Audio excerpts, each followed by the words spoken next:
চিত্রপটে দেখেছেন? আস্তে ভেবে উত্তর দেবেন। বাবেরা একটু বলুন, বলুন দেখি, 4 জনকে চিত্রপটে দেখেছেন? নারায়ণকে, শ্রীরামচন্দ্রকে, শ্রীকৃষ্ণকে এবং গৌরহরিকে দেখেছো চিত্রপটে সবাই? 4 জনের মধ্যে 4 জনই এক। 4 জনের মধ্যে একটু অন্যরকম কে, একটু পৃথক কে? কে? গৌরহরি। কেন? কি কি আলাদা আছে? কি আলাদা আছে?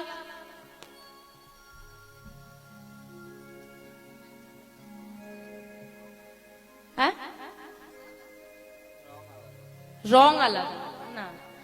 আচ্ছা, আর কি আছে?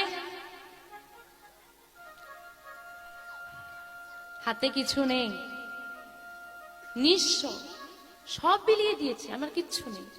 গায়ে কোথাও অলংকার নেই, দামি পোশাকটুকু নেই,